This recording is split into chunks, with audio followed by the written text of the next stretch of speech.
25 ans après avoir perdu sa bien-aimée dans un tragique accident, un millionnaire reste paralysé en voyant une serveuse identique à elle. Il s'est approché et la pluie battait contre les vitres de la demeure Marchand.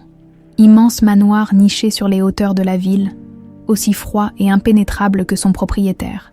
Antoine Marchand se tenait debout devant la fenêtre de son bureau, un verre de whisky à la main, ses yeux gris fixant l'orage sans vraiment le voir. Dehors, le monde s'agitait. Dedans, le temps s'était arrêté il y a 25 ans. « Monsieur !»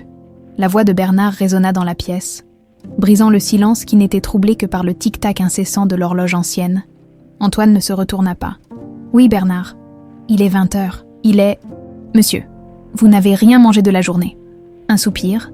Antoine porta son verre à ses lèvres et le vida d'un trait. « Je n'ai pas faim. » Bernard s'avança, résolu. Après 27 ans au service d'Antoine Marchand, il était le seul à oser bousculer le milliardaire. « Pardonnez mon insistance. »« Monsieur, mais ce n'est pas ce que Madame Gabrielle aurait voulu. » Le nom résonna dans la pièce comme s'il avait été prononcé pour la première fois. Antoine ferma les yeux un instant, sentant la brûlure familière derrière ses paupières. 25 ans plus tard, la douleur était toujours aussi vive. « Vous savez quel jour nous sommes, Bernard ?»« Oui, monsieur, je sais. » Antoine se tourna enfin, révélant un visage dont l'élégance patricienne était marquée par une profonde mélancolie. À 50 ans, il avait conservé sa prestance, ses cheveux poivre et sel soigneusement coiffés, son costume impeccablement taillé. Pourtant, ses yeux trahissaient un vide que rien ne semblait pouvoir combler. 25 ans, Bernard, un quart de siècle sans elle. Bernard s'approcha du bureau et remplit à nouveau le verre de son patron. « Raison de plus pour ne pas rester seul ce soir, monsieur. Permettez-moi de vous emmener dîner. Au Plaza, je n'ai aucune envie de croiser ces vautours du conseil d'administration. Non, monsieur. J'ai pensé à un endroit plus discret, un petit restaurant que j'ai découvert récemment. La cuisine y est excellente et la clientèle, disons qu'elle ne vous reconnaîtra probablement pas. » Antoine hésita. L'idée de sortir de sa tanière le jour anniversaire de la mort de Gabrielle lui semblait presque sacrilège. Pourtant, l'alternative, rester seul avec ses fantômes, était soudainement insupportable. « Très bien, Bernard, mais pas longtemps. » La pluie s'était transformée en déluge quand la berline noire s'arrêta devant le refuge. Un restaurant modeste mais chaleureux, niché dans une ruelle pavée. Bernard déploya un parapluie et escorta son patron à l'intérieur. L'atmosphère chaude, les rires des clients, l'odeur de cuisine familiale. Tout cela était si éloigné de l'austérité de la demeure Marchand qu'Antoine se sentit momentanément désorienté. Une femme d'une 50aine d'années s'approcha, tout sourire. « Monsieur Bernard, quel plaisir de vous revoir. »« Bonsoir, Madame Leclerc. J'espère que vous avez pu nous trouver une table tranquille, comme promis. »« Bien sûr. Suivez-moi. » Ils traversèrent la salle principale, Antoine notant avec satisfaction que personne ne levait les yeux vers lui. Ici, il n'était pas le magnate de la finance, le veuf tragique, l'homme dont la fortune faisait la une des magazines économiques. Il était juste un client comme un autre. Madame Leclerc les installa dans un coin discret, à l'écart, près d'une fenêtre qui donnait sur la ruelle mouillée. « Votre serveuse arrive tout de suite. »« Bon appétit, messieurs !» Antoine se détendit imperceptiblement, acceptant la carte que Bernard lui tendait. Le brouhaha du restaurant créait un cocon sonore apaisant, si différent du silence oppressant de sa demeure. « Vous aviez raison, Bernard. C'était une bonne idée de... » Sa phrase resta en suspens. Le temps sembla s'arrêter. Elle était là, à quelques mètres, de dos, servant une table voisine. Une jeune femme aux cheveux châtains ondulés, retenue en chignon lâche. Quelque chose dans sa silhouette, dans la grâce de ses mouvements, provoqua un séisme intérieur chez Antoine. C'était impossible. Et pourtant, « Monsieur, vous allez bien ?» La voix inquiète de Bernard semblait venir de très loin. La jeune femme se tourna, et Antoine sentit son cœur s'arrêter, le visage en forme de cœur, les pommettes hautes, le nez légèrement retroussé, le portrait craché de Gabrielle à 23 ans. Même la façon dont elle penchait la tête en souriant était identique. « C'est impossible », murmura Antoine, sa main tremblante renversant son verre d'eau. Le bruit attira l'attention de la jeune femme qui s'approcha immédiatement, une serviette à la main. « Ne vous inquiétez pas, monsieur, ce n'est rien. » Sa voix, douce et mélodieuse, acheva de bouleverser Antoine. Elle épongea rapidement l'eau, relevant brièvement sa manche. C'est alors qu'il la vit, la tache de naissance en forme de demi-lune, exactement au même endroit que celle de Gabriel, près du poignet droit. « Vous », commença Antoine, incapable de formuler une phrase cohérente. La jeune femme leva les yeux, croisant son regard pour la première fois. Pendant une fraction de seconde, quelque chose passa entre eux, une étincelle de reconnaissance, peut-être, aussitôt remplacée par la politesse professionnelle. « Je m'appelle Sophie. Je serai votre serveuse ce soir. Puis-je vous suggérer le plat du jour ?» Le chef a préparé un délicieux coq au vin. Antoine ne pouvait détacher son regard d'elle, scrutant chaque détail, chaque geste. Ce n'était pas seulement une ressemblance physique, c'était sa façon de se tenir, de sourire avec cette légère asymétrie, cette manière de replacer une mèche rebelle derrière l'oreille. Des manières que seul Gabriel avait. « Le coq au vin sera parfait », intervint Bernard, notant avec inquiétude la pâleur de son patron. « Pour nous deux, et une bouteille de Bourgogne, s'il vous plaît. » Sophie sourit. « Excellent choix, je vous apporte ça tout de suite. » Elle s'éloigna, inconsciente du chaos qu'elle venait de déclencher dans l'esprit d'Antoine. Il la suivit des yeux, comme hypnotisée, jusqu'à ce qu'elle disparaisse dans les cuisines. « Monsieur, vous avez vu un fantôme ?» demanda Bernard, sincèrement inquiet. Antoine se tourna vers lui, le visage transformé, pour la première fois en 25 ans. Ses yeux brillaient d'autre chose que de la douleur. « Tu ne la vois pas, Bernard, cette fille. Elle est identique à Gabriel, jusqu'à la tache de naissance. » Bernard jeta un coup d'œil discret vers la cuisine. « Il y a une certaine ressemblance, c'est vrai, mais pas une ressemblance. Bernard, c'est elle. C'est comme si elle était revenue. » Le vieil homme sentit un frisson d'inquiétude. En 25 ans, il avait vu son patron traverser toutes les phases du deuil, sauf la dernière, l'acceptation. Ce qui se passait ce soir ressemblait dangereusement à une hallucination née du désespoir. Sophie revint avec la bouteille de vin. Antoine observa chacun de ses gestes avec une intensité troublante. Quand elle se pencha pour servir le vin, il remarqua un pendentif qui dépassait légèrement de son col, un éclat doré qu'il n'eut pas le temps de distinguer clairement. « Vous êtes nouvelle ici ?» demanda Antoine, sa voix trahissant son émotion. Sophie sourit poliment. « J'ai commencé il y a 3 semaines, monsieur. Vous avez toujours vécu dans le quartier. » Un éclair de méfiance traversa les yeux de la jeune femme. « Je viens d'y emménager récemment. » Elle s'éloigna avec un sourire poli mais distant. Durant tout le repas, Antoine ne put s'empêcher de l'observer, buvant chaque détail, chaque mouvement. Bernard tentait vainement de maintenir une conversation, mais l'esprit de son patron était ailleurs, captivé par ce miracle vivant qui évoluait entre les tables. Quand ils quittèrent le restaurant, la pluie avait cessé. Antoine resta un moment immobile sur le trottoir, regardant l'enseigne lumineuse, comme pour graver ce lieu dans sa mémoire. « Bernard, je veux tout savoir sur cette fille. Tout. » Dans la voiture qui les ramenait vers la demeure marchand. Antoine sentit pour la première fois depuis 25 ans que son cœur recommençait à battre. À des kilomètres de là, dans un petit appartement modeste, Sophie Dufour retirait son pendentif, un médaillon doré portant les mystérieuses initiales GIM et AM, son seul lien avec un passé qu'elle ignorait encore. « Il est revenu, Madeleine, le monsieur du coin. C'est la 3e fois cette semaine. » Sophie déposait un bouquet de marguerites fraîches sur la table de chevet. La chambre d'hôpital était étroite, mais elle avait fait de son mieux pour l'égayer avec quelques photos et des fleurs. Madeleine Dufour, fragile silhouette perdue dans des draps trop blancs, tourna lentement son visage émacié vers sa fille adoptive. Ses yeux, bien que voilés par la maladie, conservaient cette étincelle de vivacité qui avait toujours caractérisé la vieille dame. « Quel monsieur, ma chérie ? Celui dont je t'ai parlé ? Le type élégant qui commande toujours la même chose et me regarde comme si j'étais, je ne sais pas, un fantôme. » Madeleine toussa légèrement, sa main cherchant celle de Sophie. « Et toi, qu'en penses-tu » Sophie haussa les épaules, un geste qu'elle faisait depuis l'enfance quand elle était mal à l'aise. « C'est perturbant, il ne dit presque rien, mais ses yeux me suivent partout.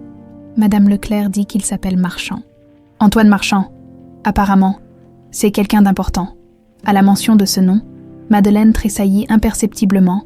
Un silence s'installa dans la petite chambre, uniquement troublé par le bip régulier des machines. « Sophie », la voix de Madeleine était soudain plus faible, plus urgente. « Il y a quelque chose que je dois te dire, quelque chose que j'aurais dû te dire depuis longtemps.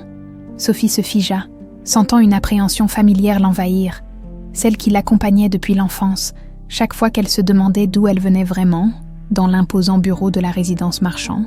Antoine fixait son écran d'ordinateur.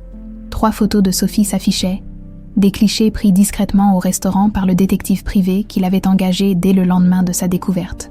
Sophie Dufour, 25 ans, lisait-il à voix haute dans le rapport, adoptée à l'âge de 7 ans par Madeleine Dufour.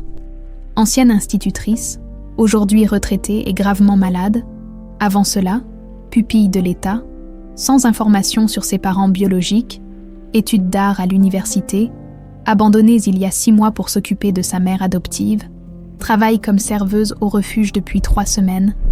Antoine passa ses doigts sur l'écran, caressant presque le visage de la jeune femme, 25 ans, exactement l'âge qu'aurait eu un enfant de Gabriel, et cette ressemblance incroyable, un coup discret à la porte interrompit ses pensées. Entrée. Théodore Marchand pénétra dans le bureau, sa posture rigide trahissant son malaise. À 22 ans, le fils unique d'Antoine avait hérité de la prestance de son père, mais rien de sa chaleur enfouie. Les rares fois où ils se trouvaient dans la même pièce, la tension était palpable. « Bonjour, père. » Antoine ferma rapidement le dossier sur son écran. « Théodore, je ne t'attendais pas aujourd'hui. » Manifestement, le jeune homme jeta un regard circulaire au bureau, notant les verres de whisky vides, les cendriers pleins. Son père avait recommencé à fumer. Après des années d'abstinence, Bernard m'a appelé, il s'inquiète pour toi. Un sourire sans joie étira les lèvres d'Antoine. Bernard devrait apprendre à tenir sa langue. Il dit que tu as trouvé un fantôme. Antoine se leva brusquement, se dirigeant vers la fenêtre. Bernard parle trop. Est-ce vrai ? Insista Théodore. Tu as trouvé une serveuse qui ressemble à elle. Le ton sur lequel Théodore prononça ce dernier mot était chargé de 20 ans de ressentiment. 20 ans à vivre dans l'ombre d'une morte, à tenter vainement de gagner l'attention d'un père obsédé par le passé. Ce n'est pas si simple, Théodore. Ça ne l'est jamais avec toi. Le jeune homme s'approcha du bureau et tourna l'écran d'ordinateur vers lui. Les photos de Sophie s'affichèrent. Il les examina en silence. Son expression indéchiffrable. « Elle est belle », admit-il finalement. « Je vois pourquoi tu es troublé. » Antoine se retourna vivement. « Ce n'est pas ce que tu crois, cette ressemblance. Elle est surnaturelle, et son âge, exactement 25 ans. L'âge qu'aurait eu ton enfant avec elle, si elle avait été enceinte. » Théodore compléta la pensée. Sa voix dangereusement calme. « Tu réalises à quel point cela semble délirant, n'est-ce pas ?» Antoine frappa du poing sur le bureau. « Tu ne comprends pas. Tu ne l'as pas vu. Non, c'est toi qui ne comprends pas. » Théodore s'approcha, les yeux brillants de colère contenue. « Ça fait 25 ans. Père, 25 ans que tu vis avec un fantôme, que nous vivons tous avec son fantôme. Et maintenant, tu veux transformer cette pauvre fille en, quoi ? Un substitut, une réincarnation. » Un silence lourd s'installa. Père et fils se dévisagèrent, séparés par le bureau d'acajou et par un gouffre bien plus profond. « Ah, sors de mon bureau, Théodore !» Le jeune homme ne bougea pas. « Je ne te laisserai pas sombrer dans cette folie, et je ne laisserai pas cette fille devenir ta nouvelle obsession. » Sur ces mots, il sortit, laissant Antoine seul avec les photos de Sophie et le poids écrasant du passé. « Je ne comprends pas. »« Madeleine, que veux-tu dire ?» Sophie s'était assise sur le bord du lit d'hôpital, serrant la main tremblante de sa mère adoptive.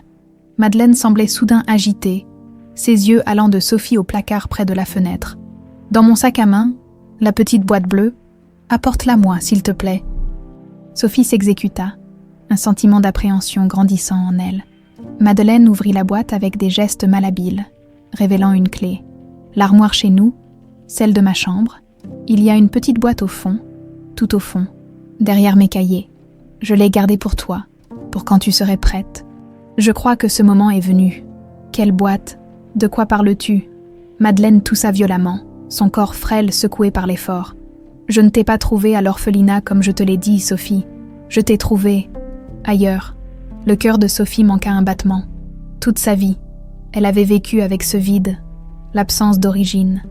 De racines, Madeleine lui avait toujours dit qu'elle l'avait adoptée à l'orphelinat Saint-Vincent quand elle avait 7 ans, après que l'établissement ait fermé. Avant cela, rien. Aucun souvenir. Aucune trace. Où, Madeleine, où m'as-tu trouvée ?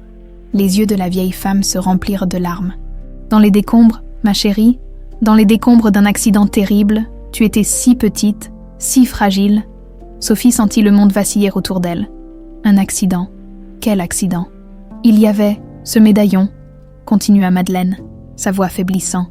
Tu le portais déjà, je l'ai gardé pour toi. Le médaillon, tu veux dire? Celui que je porte toujours. Madeleine acquiesça faiblement.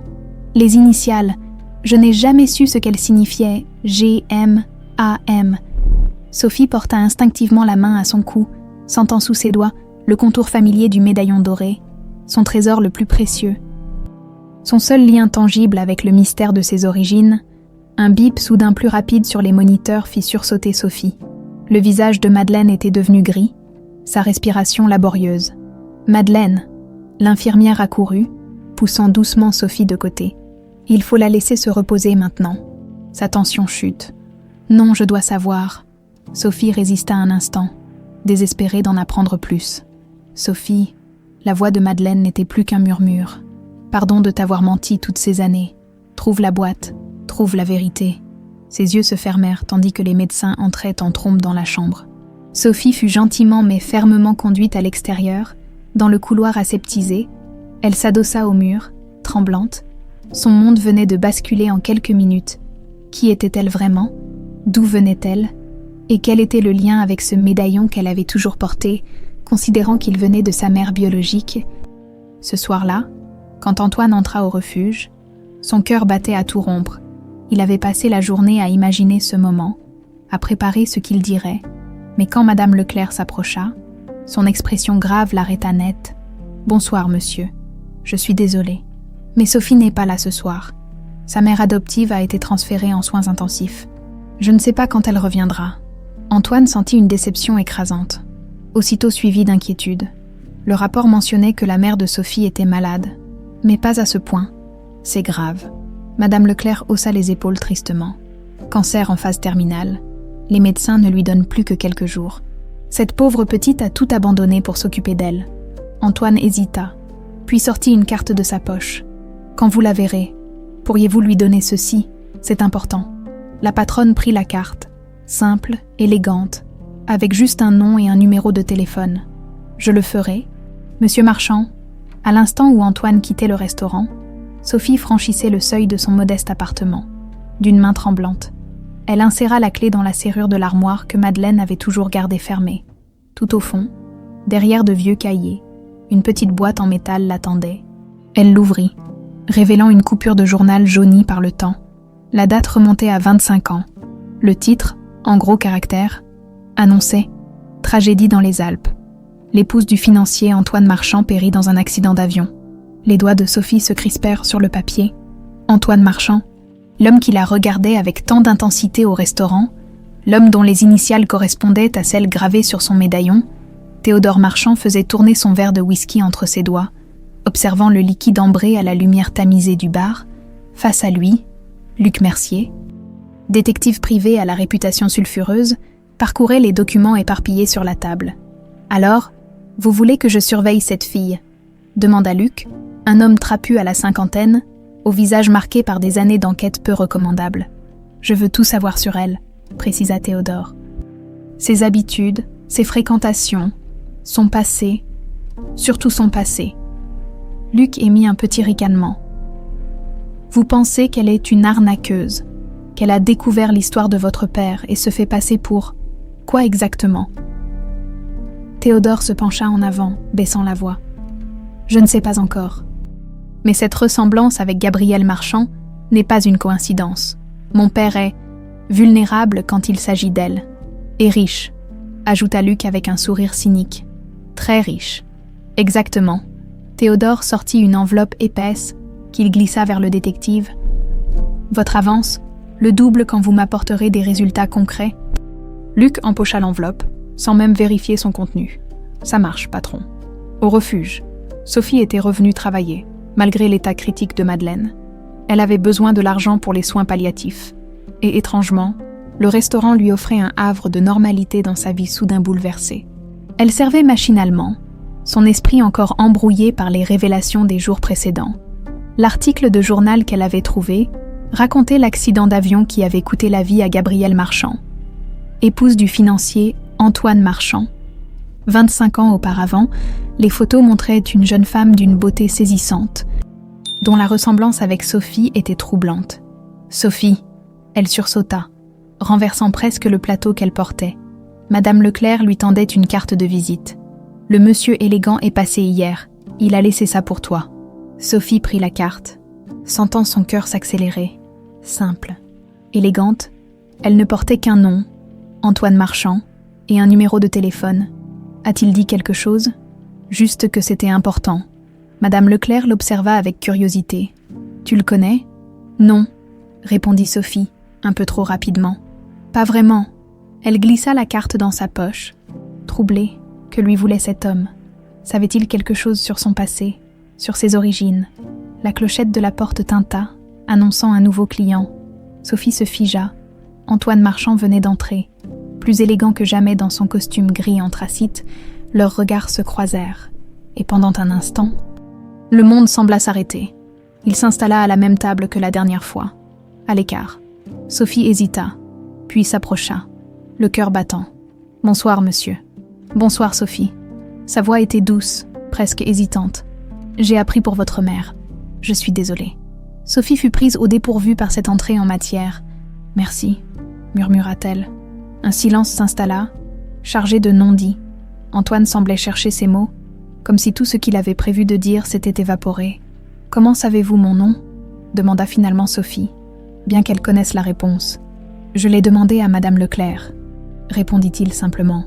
Puis, semblant prendre une décision soudaine, « Sophie, je sais que cela va vous paraître étrange, mais avez-vous toujours vécu avec votre mère adoptive ?»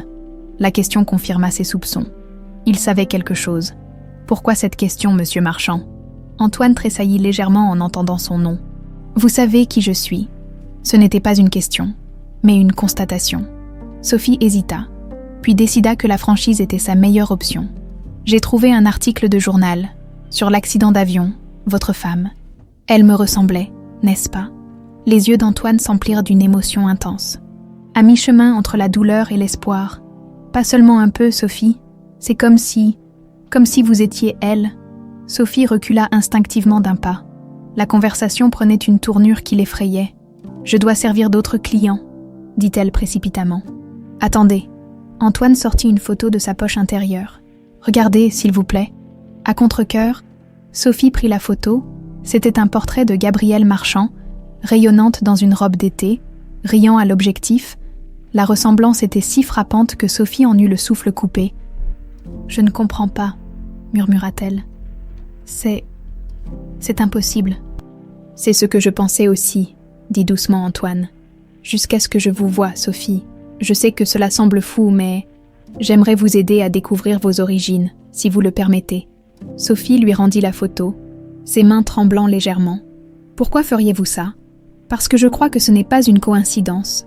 Votre âge, votre apparence, même cette tache de naissance. » Il désigna son poignet droit, où la marque en forme de demi-lune était visible. Gabrielle avait exactement la même. Sophie porta instinctivement la main à son poignet, couvrant la marque. Une vague de vertige la saisit. Était-il possible que...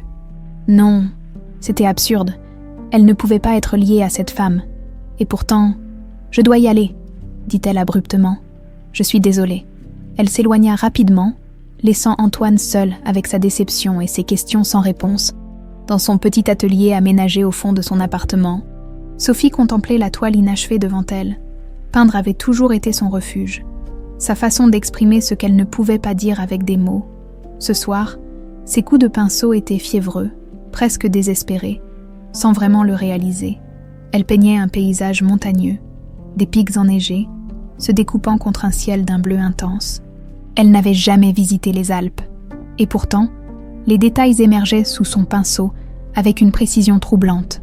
Le son d'une notification sur son téléphone la tira de sa transe artistique. Un message de l'hôpital.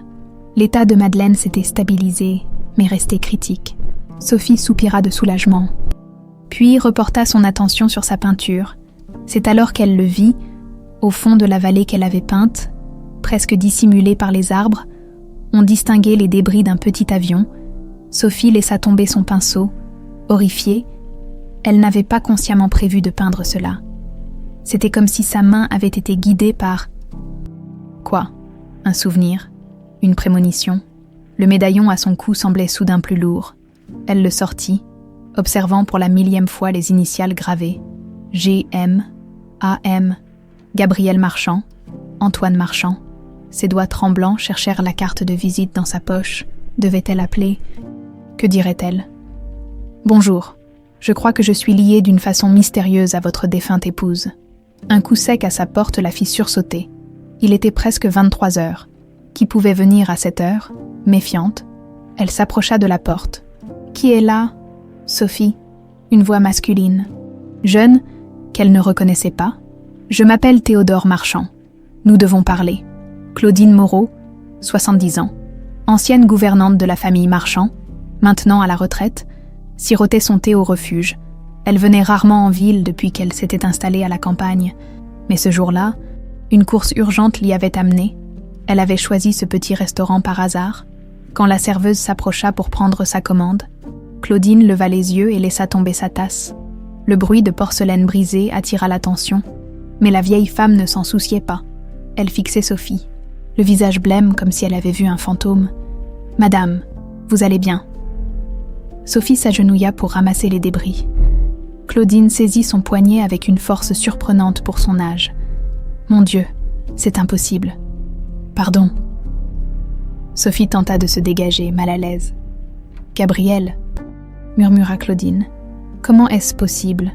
Sophie se figea. « Vous connaissiez Gabriel Marchand. » Le visage de Claudine passa de la stupeur à la méfiance. « Qui êtes-vous » demanda-t-elle abruptement. « Que voulez-vous à la famille Marchand ?»« Je ne veux rien du tout » protesta Sophie. De plus en plus troublée, « C'est Monsieur Marchand qui... » « Antoine vous a vu. » L'expression de Claudine se transforma en pur effroi. « Seigneur, ça recommence. » Sans un mot de plus, la vieille femme jeta quelques billets sur la table et sortit précipitamment, laissant Sophie plus perplexe que jamais. Cette nuit-là, 3 personnes ne trouvèrent pas le sommeil à Paris. Antoine Marchand, assis dans son bureau, contemplait de vieilles photos de Gabriel, tout en se demandant comment convaincre Sophie de lui faire confiance. Théodore Marchand, après une conversation tendue avec Sophie, appelait Luc Mercier pour accélérer l'enquête, plus inquiet que jamais par l'obsession grandissante de son père. Et Sophie, allongée dans son lit, fixait le plafond, le médaillon serré dans sa main. Les mots de Théodore résonnaient dans sa tête. « Mon père n'est pas dans son état normal. Cette obsession pour vous. Ce n'est pas sain, pour votre propre sécurité. Restez loin de lui. Mais comment rester loin d'un homme qui détenait peut-être les clés de son passé, d'un homme dont les initiales étaient gravées sur le seul souvenir qu'elle possédait de ses origines? Dehors, une silhouette se tenait dans l'ombre, observant la fenêtre éclairée de Sophie, une silhouette de femme, enveloppée dans un long manteau sombre malgré la douceur de la nuit. Elle murmura pour elle-même. Elle lui ressemble tellement... Trop. Il faut que ça cesse. La pluie battait contre les vitres du bureau d'Antoine. Quand Bernard entra, portant un plateau avec du café, son patron n'avait pas quitté cette pièce depuis 2 jours. Obsédé par ses recherches sur Sophie, « Monsieur, vous devriez vous reposer », suggéra doucement Bernard. Antoine ne leva même pas les yeux des documents éparpillés devant lui. « Je suis proche de quelque chose, Bernard. Je le sens. »« De quoi exactement, monsieur ?» Antoine soupira, se frottant les yeux. « Je ne sais pas, une explication à cette ressemblance incroyable. » Le médaillon qu'elle porte.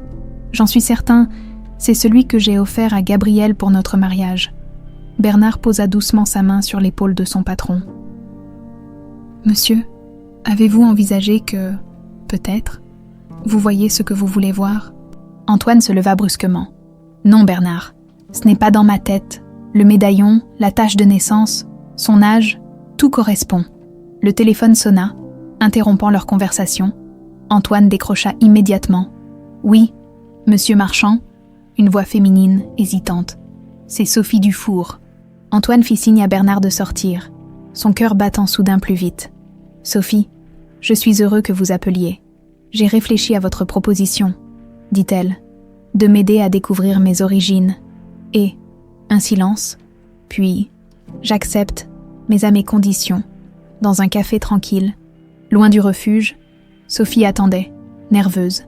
Elle avait choisi un lieu public pour cette rencontre. Méfiante malgré sa décision, la porte s'ouvrit et Antoine entra, scrutant la salle, jusqu'à ce qu'il l'aperçoive. Il s'approcha, s'arrêtant un instant avant de s'asseoir, comme s'il craignait qu'elle ne s'évanouisse. « Merci d'avoir accepté de me voir », dit-il doucement. Sophie hocha la tête, tendue. « Votre fils est venu me voir. » Antoine se raidit. « Théodore, que vous a-t-il dit ? De me méfier de vous. » Elle le regardait droit dans les yeux. « Il pense que vous n'êtes pas rationnel quand il s'agit de votre défunte épouse. » Un éclair de colère passa sur le visage d'Antoine. « Mon fils et moi avons une relation compliquée. Il m'a aussi parlé du détective que vous avez engagé pour m'espionner. » Antoine eut la décence de paraître embarrassé. « Je voulais en savoir plus sur vous. Vous auriez pu simplement me demander... » « Auriez-vous répondu ?»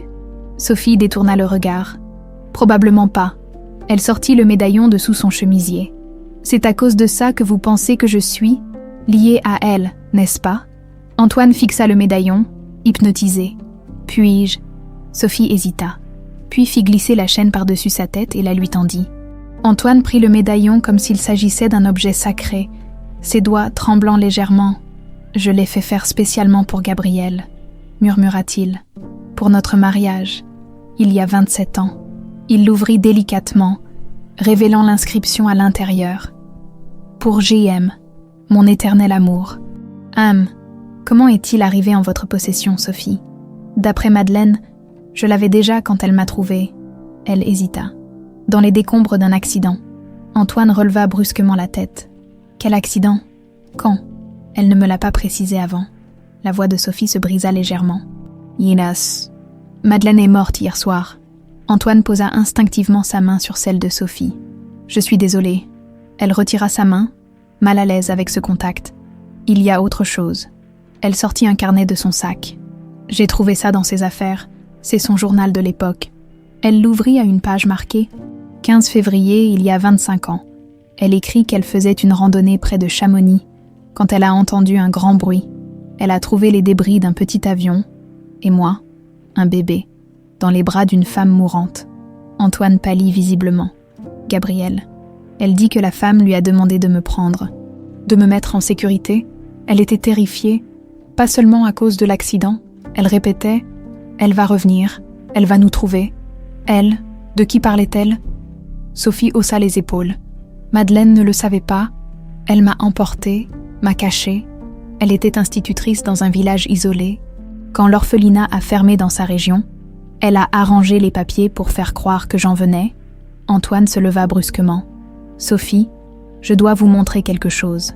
Quelque chose qui pourrait expliquer tout ceci. » Luc Mercier se tenait à distance prudente de l'entrée du café.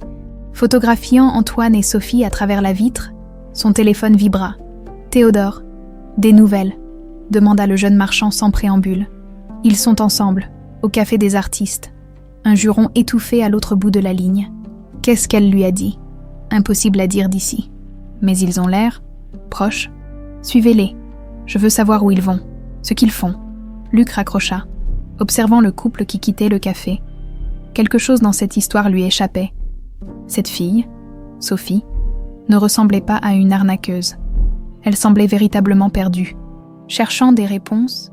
Mais alors, qui était-elle réellement ? La voiture d'Antoine s'arrêta devant la demeure Marchand. Sophie contempla l'imposante bâtisse avec appréhension. « C'est ici que vous vivez, depuis toujours », répondit Antoine. C'était la maison familiale des Marchands depuis 4 générations. Il la guida à travers l'entrée majestueuse, puis dans un dédale de couloirs richement décorés, jusqu'à une porte en bois sculptée. Il hésita avant de l'ouvrir. C'était l'atelier de Gabriel. Je l'ai gardé, intact. La pièce était baignée de lumière naturelle, provenant d'immenses fenêtres.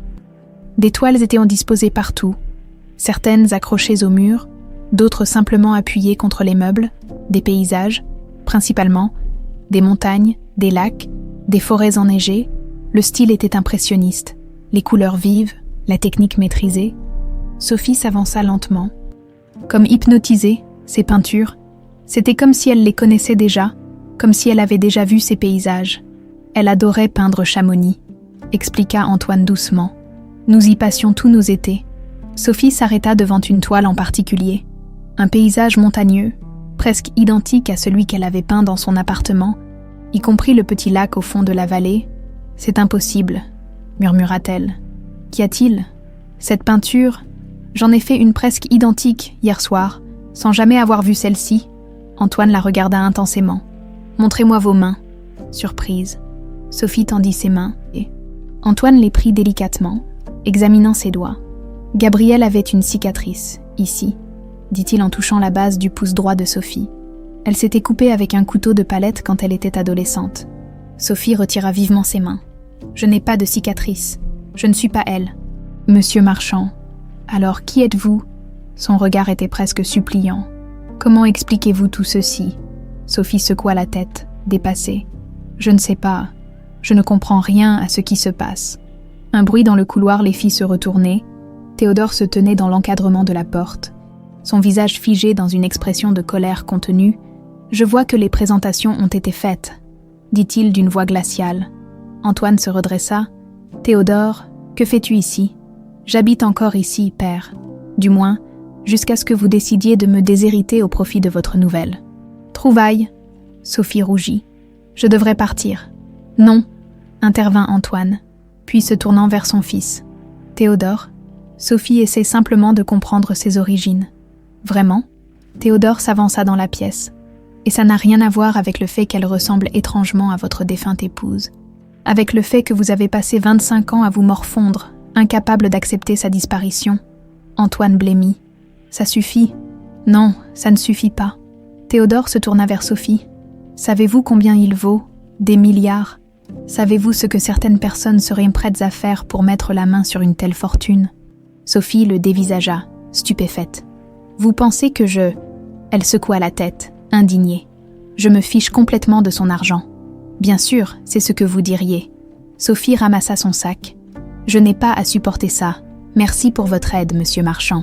Mais je vais continuer mes recherches seule. » Elle se dirigea vers la porte, mais Antoine la retint par le bras. « Sophie, attendez. » Elle se dégagea doucement. « Je suis désolée. C'était une erreur. » Après son départ, le silence régna dans l'atelier. Père et fils se faisaient face, l'air aussi malheureux l'un que l'autre. « Elle n'est pas ce que tu crois. »« Théodore, » dit finalement Antoine. « Et qu'est-elle, selon vous ?» répliqua Théodore. « La réincarnation de Gabrielle, sa fille secrète. » Antoine se laissa tomber dans un fauteuil, soudain épuisé. « Je ne sais pas, mais je dois découvrir la vérité. » Théodore secoua la tête, désabusé. « La vérité, père, c'est que vous n'avez jamais fait votre deuil. Et maintenant, vous entraînez cette pauvre fille dans votre délire. » Il sortit à son tour, laissant Antoine seul dans l'atelier, entouré des fantômes du passé et d'un mystère qui ne faisait que s'épaissir. Claudine Moreau se réveilla en sursaut. Le souffle court, le front couvert de sueur, encore ce cauchemar, toujours le même depuis 25 ans, dans son rêve. Elle se trouvait dans la cuisine de la demeure Marchand, préparant le dîner, quand Isabelle était entrée, ce sourire inquiétant aux lèvres. « Je pars voir ma sœur à Chamonix », avait-elle annoncé. « J'ai des choses importantes à lui dire. » La vieille gouvernante se leva péniblement, ses articulations douloureuses protestant contre ce mouvement brusque. Elle s'approcha de la fenêtre de sa petite maison de campagne, contemplant l'aube naissante. Depuis qu'elle avait vu cette fille au restaurant, les cauchemars étaient revenus, plus vivaces que jamais. « Mon Dieu, Isabelle, qu'as-tu fait ?» murmura-t-elle dans le silence de sa chambre. Sa main tremblante ouvrit le tiroir de sa table de nuit, en sortant une vieille photographie cornée. 2 jeunes femmes identiques y souriaient, Gabrielle et Isabelle Dufresne, à 20 ans, jumelles parfaites physiquement, mais si différentes dans leur personnalité. Gabrielle, douce et lumineuse, Isabelle, tourmentée et possessive. Claudine se souvenait parfaitement du jour où Antoine avait choisi Gabrielle, du regard d'Isabelle, empli d'une jalousie dévorante, de ses mots, prononcés comme une promesse. « Ce qui est à elle me reviendra un jour. » Le téléphone sonna, la faisant sursauter. Qui pouvait appeler sitôt. « Allô, Claudine, c'est Bernard, le vieux majordome de la famille Marchand. » Sa voix était tendue, urgente. « Bernard, que se passe-t-il ? C'est Antoine. Il a trouvé une jeune femme. Elle ressemble trait pour trait à Gabrielle. » Claudine ferma les yeux, son pire cauchemar se concrétisant. « Je sais, je l'ai vu. Tu l'as vu. La surprise était palpable dans la voix de Bernard. Au restaurant, par hasard. Elle hésita. Bernard, il faut que je te dise quelque chose. Quelque chose que j'aurais dû révéler il y a 25 ans. Dans son appartement, Sophie fixait la toile qu'elle avait peinte, sidérée par sa similitude avec celle de Gabriel Marchand. Comment était-ce possible? Elle n'avait jamais mis les pieds à Chamonix, n'avait jamais vu ces montagnes. Ce lac, son téléphone vibra. Un message d'Antoine. « Je suis désolée pour hier, pour mon fils, s'il vous plaît. Ne renoncez pas. J'ai trouvé quelque chose d'important. » Sophie hésita. Une part d'elle voulait fuir ce mystère qui devenait de plus en plus troublant, mais une autre part, plus profonde, avait besoin de savoir, de comprendre qui elle était vraiment. Elle composa le numéro d'Antoine. « Qu'avez-vous trouvé ?»« Pas au téléphone, » répondit-il. « Retrouvez-moi au cimetière du Père-Lachaise, devant le mausolée des Marchands, à midi. » Théodore contemplait les documents étalés sur son bureau, des rapports préliminaires de Luc sur Sophie, des coupures de presse sur l'accident qui avait coûté la vie à Gabriel, des photos d'enfance de son père avec ses propres parents. Il n'avait jamais compris l'obsession de son père pour Gabriel. Comment un homme aussi brillant, aussi rationnel dans les affaires, pouvait-il être si aveuglé par le chagrin? Théodore n'avait que 2 ans quand sa propre mère, Caroline, avait quitté la demeure Marchand. Incapable de supporter de vivre dans l'ombre d'une morte, il avait grandi avec ce fantôme omniprésent. Gabriel, l'amour parfait, irremplaçable. Son téléphone sonna. « Luc, j'ai du nouveau sur l'accident d'avion », annonça le détective sans préambule. « Les rapports officiels indiquent une défaillance mécanique, mais j'ai retrouvé un mécanicien à la retraite qui travaillait pour la compagnie à l'époque. Il prétend avoir remarqué des signes de sabotage sur les débris. Ses supérieurs lui ont dit de se taire. » Théodore se redressa. Soudain alerte. « Du sabotage, vous êtes sûr ?»« Non, mais ça vaut la peine de creuser. Il y a autre chose. Vous m'avez demandé de vérifier les antécédents de Sophie Dufour. J'ai trouvé quelque chose d'étrange. Les premières traces administratives de son existence remontent à ses 7 ans. Quand Madeleine Dufour l'a officiellement adoptée, avant, rien. C'est comme si elle n'existait pas. Ou comme si quelqu'un avait effacé les traces, murmura Théodore, pensif. Exactement. J'ai aussi trouvé ceci. Luc envoya une photo par message. C'était une coupure de journal jauni, montrant les secours sur le site de l'accident de Chamonix. En arrière-plan, une silhouette floue observait la scène. Regardez bien cette femme au fond, et comparée avec celle-ci. Une seconde photo apparut. Une femme âgée d'une 60aine d'années photographiée récemment dans la rue, devant l'immeuble de Sophie. Théodore zooma sur l'image, intrigué. Qui est-ce? Je n'en suis pas certain, mais elle ressemble beaucoup à une version plus âgée d'Isabelle Dufresne, la sœur jumelle de Gabriel. Le cimetière du Père-Lachaise était désert sous le ciel d'automne. Sophie avançait lentement entre les tombes, cherchant le mausolée des Marchands. Elle le trouva enfin, une imposante structure de marbre blanc, où Antoine l'attendait déjà. « Merci d'être venu », dit-il doucement. Sophie hocha la tête, mal à l'aise dans ce lieu chargé de mort et de souvenirs. « Que vouliez-vous me montrer ?» Antoine s'avança vers le mausolée. « Gabriel n'est pas enterré ici. Son corps n'a jamais été retrouvé, mais j'y ai déposé ses objets personnels. » Ses journaux. Il ouvrit la porte de fer forgé, invitant Sophie à le suivre à l'intérieur. Au centre, sur un piédestal, reposait une urne symbolique. Autour, des étagères supportèrent des objets soigneusement disposés. Bijoux, carnets, photos.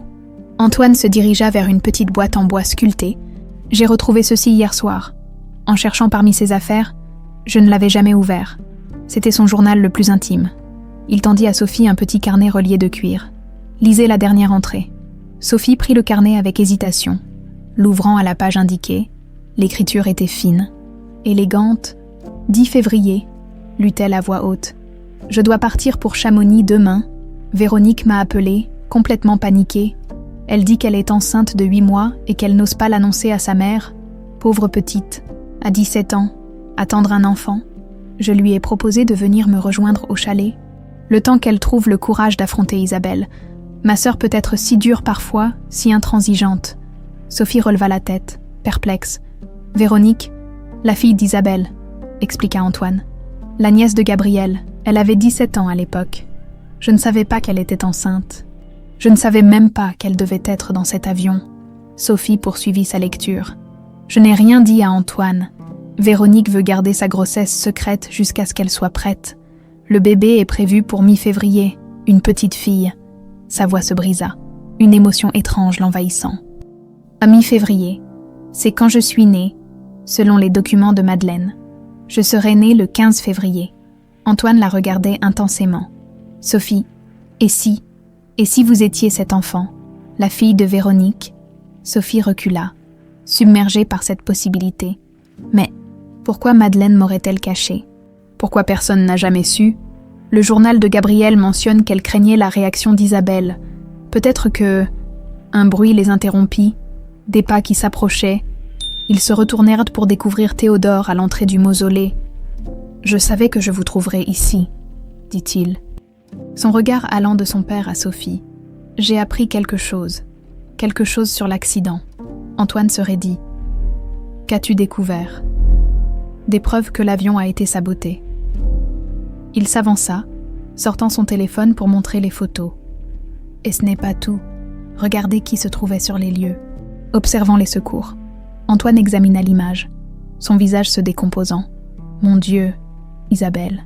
Et voici la même femme, 25 ans plus tard, devant votre immeuble.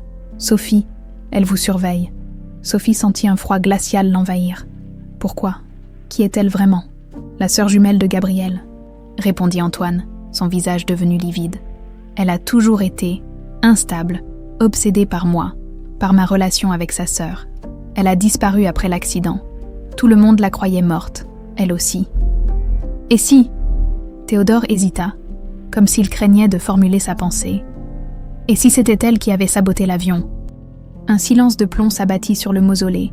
Sophie s'appuya contre le mur de marbre, sentant ses jambes faiblir sous le poids de cette révélation. « Ça expliquerait pourquoi Madeleine m'a cachée, » murmura-t-elle. Elle a dit que la femme mourante était terrifiée, qu'elle répétait « Elle va revenir. Elle va nous trouver. » Antoine et Théodore échangèrent un regard. Pour la première fois, ils semblaient unis dans un même but, protéger Sophie. « Il faut prévenir la police, » déclara Théodore. « Avec quelle preuve ?» objecta Antoine. « Des soupçons vieux de 25 ans, une photo floue ?» Sophie serra le médaillon contre sa poitrine, essayant de rassembler ses pensées. Si elle était bien la fille de Véronique, alors Isabelle était sa grand-mère, une grand-mère qui avait peut-être tué sa propre fille par jalousie. « Je dois savoir, » dit-elle avec une détermination nouvelle. « Je dois comprendre qui je suis vraiment. » La pluie s'abattait sur Paris, transformant les rues en miroirs liquides, dans un petit café non loin de la place des Vosges. Sophie fixait son reflet déformé dans la vitre embuée.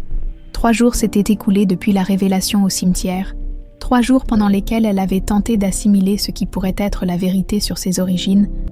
Son téléphone vibra sur la table, un message d'Antoine. Bernard a retrouvé Claudine Moreau, l'ancienne gouvernante. Elle est prête à parler. Sophie sentit son cœur s'accélérer.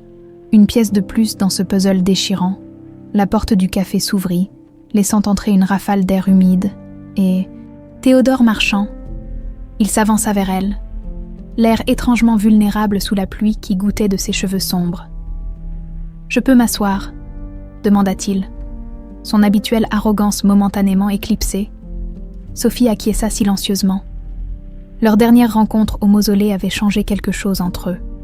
Une trêve fragile, née de la peur partagée. « Vous avez reçu le message de mon père. »« Oui, vous venez avec nous. » Théodore commanda un café au serveur avant de répondre. « Je ne sais pas encore. » Il hésita, puis sortit une enveloppe de sa veste. Luc a trouvé ça.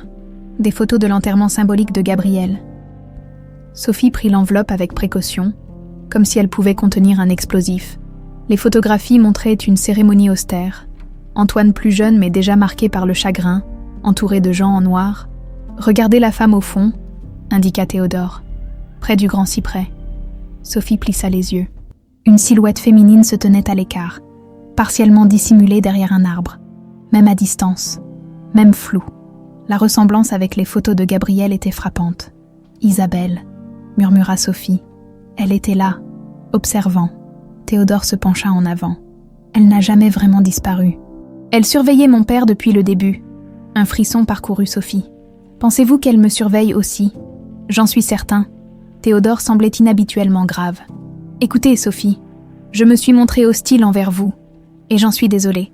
Je pensais que vous étiez une arnaqueuse, compléta-t-elle avec un petit sourire triste.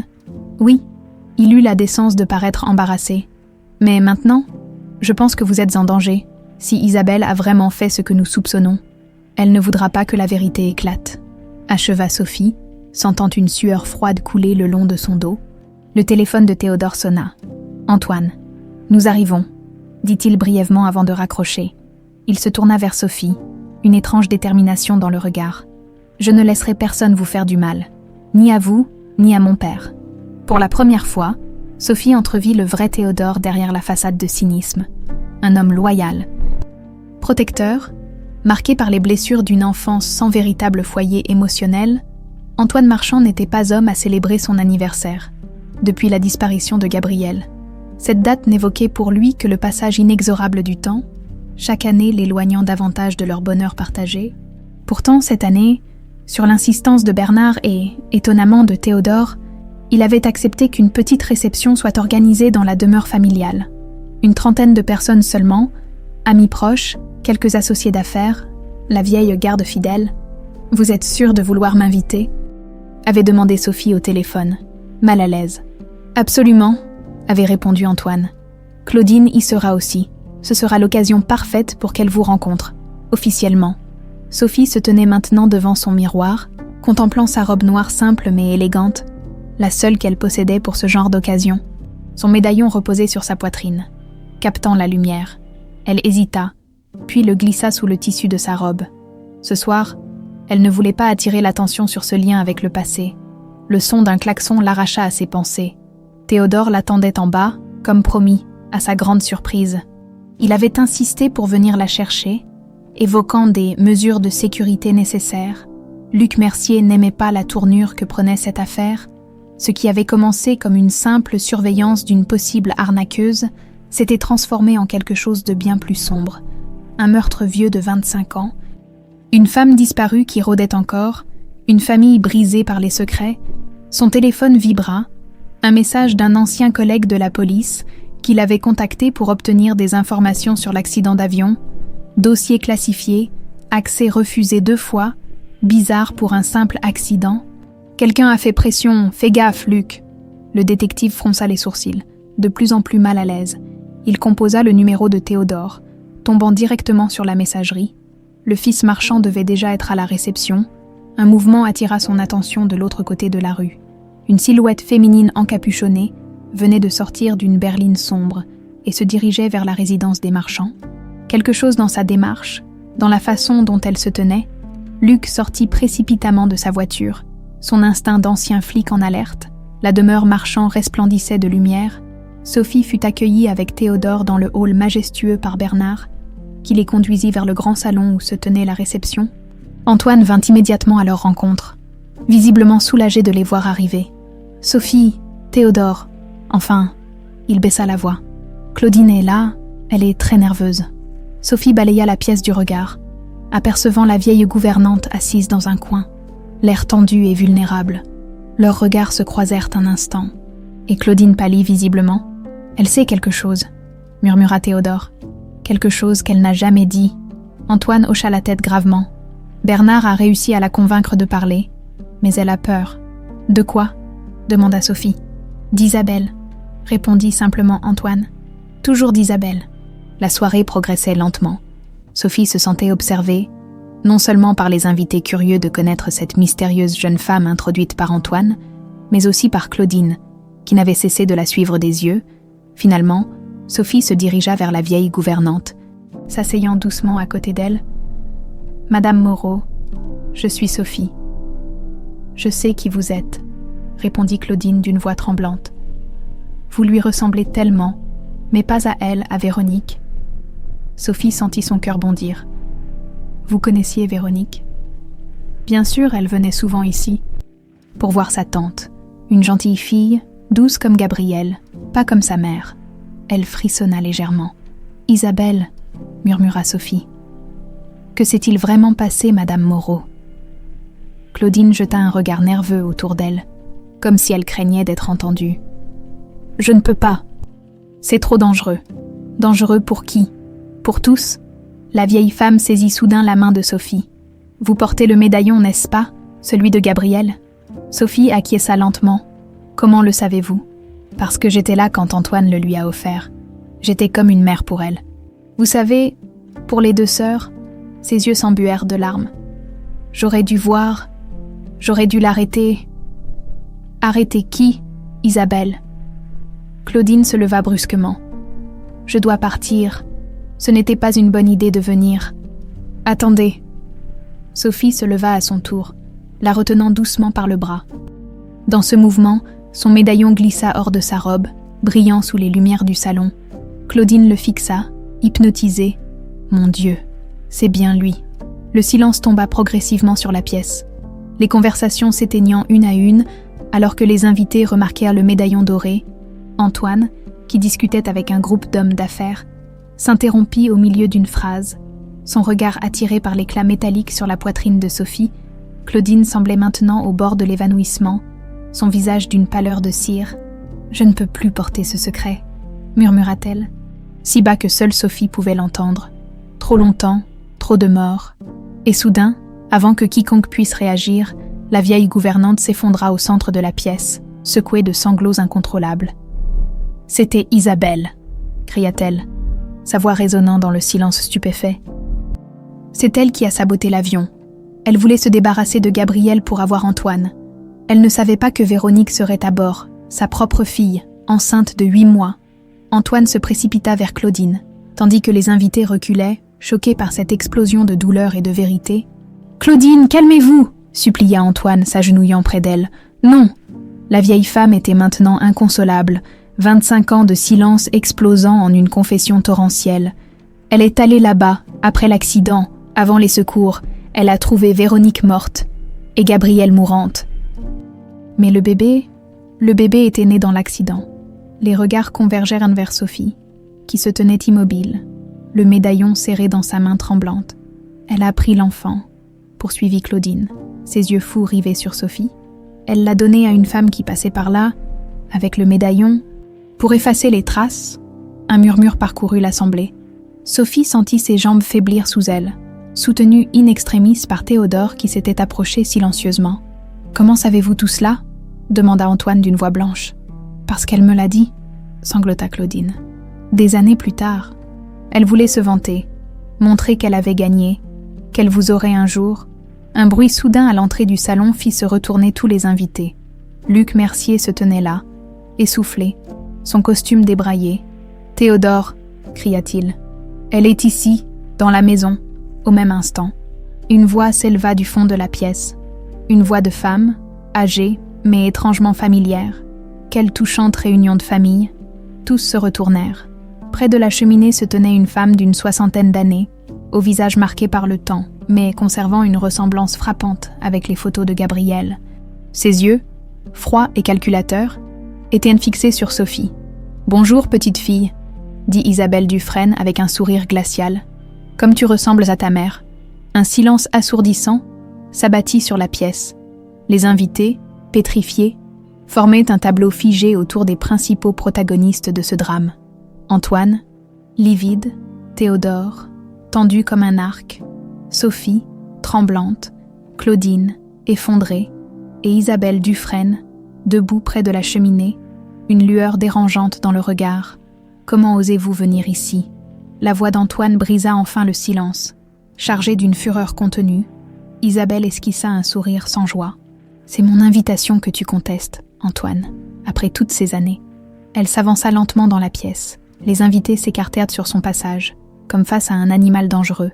Luc Mercier fit un mouvement vers elle, mais Théodore l'arrêta d'un geste. « Regardez-vous tous, » poursuivit Isabelle, balayant l'assemblée du regard. Tellement choqué, tellement vertueux, son attention se fixa sur Claudine. « Ma chère Claudine, toujours aussi dramatique, tu as attendu 25 ans pour jouer les héroïnes. » La vieille gouvernante se recroquevilla, comme si chaque mot d'Isabelle était un coup physique. « Sortez de ma maison !» ordonna Antoine, s'avançant vers elle. « Ta maison !» Isabelle émit un rire sec, dénué d'humour. « Cette maison aurait dû être la mienne. Tout aurait dû être à moi. » Son regard se posa sur Sophie, qui n'avait pas bougé, soutenue par Théodore. « Ma petite fille, murmura-t-elle, une étrange douceur dans la voix. Le dernier vestige de ma Véronique. Tu lui ressembles tellement, mais tu as les yeux de Gabriel. Curieux comme la génétique joue parfois des tours, n'est-ce pas ?» Sophie trouva enfin sa voix, fragile mais déterminée. « Vous avez tué votre propre fille. » Le visage d'Isabelle se contracta brièvement. « Un accident tragique, Véronique n'était pas censée être dans cet avion. Mais vous aviez prévu de tuer Gabriel ?» intervint Théodore, la voix vibrante de colère. « Tuer !» Isabelle parut presque offensée. « Non, non, je voulais juste l'écarter un peu, une panne contrôlée, un atterrissage forcé. » Elle aurait été blessée, pas morte. Son regard se durcit. Et alors Antoine aurait eu besoin de quelqu'un pour le soutenir pendant sa convalescence. Quelqu'un qui l'aimait vraiment. Bernard, qui était resté en retrait jusqu'alors, s'approcha discrètement du téléphone. Isabelle le remarqua immédiatement. « N'y pensez même pas, Bernard. La police ? Pourquoi ? Des aveux sur un crime prescrit depuis longtemps. Sans preuve. » Antoine la fixait avec une horreur grandissante. « Tu as orchestré tout ça. Pour moi. Pour nous. » corrigea Isabelle, une lueur de folie dansant dans ses yeux. « J'étais là avant elle. Antoine, nous étions destinés l'un à l'autre. Mais tu as choisi ma sœur, ma jumelle, comme s'il s'agissait d'un simple caprice. » Les invités commençaient à s'éclipser discrètement, sentant qu'ils assistaient à un drame familial qui les dépassait. Bientôt, seuls restèrent les principaux concernés. « Que s'est-il vraiment passé ce jour-là » demanda Sophie, s'avançant lentement vers Isabelle. « Dites-moi la vérité, je dois savoir. » Quelque chose dans la voix de Sophie, une vulnérabilité, une supplique, parut toucher Isabelle. Son expression s'adoucit imperceptiblement. « J'avais tout calculé, » dit-elle doucement. « Un petit problème mécanique, un atterrissage d'urgence. Gabriel aurait eu peur, peut-être quelques blessures légères, mais l'avion s'est écrasé quand je suis arrivée sur place. » Sa voix se brisa légèrement. « Véronique était déjà morte, ma petite fille. Elle ne m'avait même pas dit qu'elle était enceinte. » Sophie sentit des larmes couler sur ses joues. « Et Gabrielle ? Mourante. Mais elle avait réussi à te mettre au monde, là, dans les débris, un miracle. » Isabelle eut un sourire étrange, presque tendre. « Tu étais si petite, si fragile, couverte de sang, mais vivante. Gabrielle t'a tenue dans ses bras. Juste un moment, elle a murmuré ton nom. »« Mon nom » souffla Sophie. « Sophie » confirma Isabelle. « C'est elle qui t'a nommée. » Dans son dernier souffle, un sanglot étouffé s'échappa de la gorge de Sophie. Théodore s'approcha d'elle, posant une main protectrice sur son épaule. « Et vous m'avez abandonnée » dit Sophie, essuyant ses larmes. « Vous m'avez donnée à une inconnue. »« Je t'ai sauvée » s'exclama Isabelle avec une soudaine véhémence. « Les secours arrivaient, ils m'auraient trouvée là, ils auraient compris. » Elle se calma progressivement. Cette femme, Madeleine, passait sur le sentier. Je lui ai donné de l'argent, beaucoup d'argent. Je lui ai dit de t'emmener loin, de te protéger. Vous avez mis le médaillon autour de mon cou, murmura Sophie, touchant instinctivement le bijou. Isabelle acquiesça lentement. Une impulsion, je voulais que tu aies quelque chose, un lien. Antoine s'avança, le visage ravagé par l'émotion. Pourquoi revenir maintenant, Isabelle, après toutes ces années? Le regard d'Isabelle se durcit à nouveau. Parce que le destin a un sens de l'humour cruel. Antoine, Sophie a trouvé son chemin jusqu'à toi, malgré tous mes efforts. Elle se tourna vers la jeune femme. Je t'ai observé, tu sais, depuis que Madeleine est tombée malade. Je savais que tu chercherais des réponses. C'est vous qui avez envoyé les menaces, demanda Théodore. Les photos vandalisées dans le bureau de mon père. Isabelle haussa les épaules avec une nonchalance étudiée. Des avertissements, pour vous tenir à distance les uns des autres. Mais c'était trop tard, n'est-ce pas? Son regard passa de Sophie à Antoine. L'histoire se répète, tu l'as trouvée, comme tu avais trouvé Gabriel. Claudine, qui était restée prostrée, releva soudain la tête. Vous avez détruit tant de vies. Par jalousie, par amour, corrigea violemment Isabelle. Un amour que personne n'a jamais compris. L'amour ne détruit pas, intervint doucement Sophie. Il construit, il guérit. Isabelle la fixa longuement, une émotion indéchiffrable dans le regard. Puis elle sortit lentement un paquet de son sac. Un livre relié de cuir usé, le journal de Gabriel, dit-elle en le tendant à Antoine. Son vrai journal, pas ces carnets édulcorés que tu gardais précieusement. Celui-ci contient ses doutes, ses peurs et ses dernières volontés. Antoine prit le journal comme s'il s'agissait d'un objet sacré. Pourquoi me le donner maintenant ? Parce que j'ai perdu, Antoine. La voix d'Isabelle était soudain lasse, dénuée de sa hargne précédente. J'ai tout perdu il y a 25 ans, ma sœur, ma fille, ma petite fille. Et toi, surtout toi. Des larmes silencieuses coulèrent maintenant sur son visage vieilli, creusé par des décennies de haine et de remords. « Lis la dernière page », murmura-t-elle. « Lis ce qu'elle souhaitait vraiment. » Les mains tremblantes, Antoine ouvrit le journal à la dernière page. Sa voix se brisa en lisant. « Si quelque chose devait m'arriver, je voudrais qu'Antoine trouve à nouveau le bonheur, qu'il aime encore, qu'il vive pleinement. Mon amour pour lui est assez grand pour souhaiter cela, même au prix de mon souvenir. » Un silence lourd, chargé d'émotions, emplit la pièce. Sophie s'approcha lentement d'Antoine, touchant délicatement son bras. « Elle vous aimait assez pour vous libérer, » dit-elle doucement. Isabelle recula vers la porte, comme une ombre qui s'efface. « C'est fini maintenant. La vérité est dite. Vous savez tous qui est Sophie, la fille de ma Véronique, la petite fille que je n'ai jamais connue. Vous partez » demanda Théodore, soupçonneux. Un sourire triste flotta sur les lèvres d'Isabelle. « Ma présence ici n'a jamais apporté que de la souffrance. » Elle regarda une dernière fois Sophie. « Tu as à ses yeux, pas ceux de Gabrielle, comme je l'ai dit, ceux de ta mère, doux et profonds. Elle aurait été fière de toi. » Sur ces mots, elle se dirigea vers la sortie.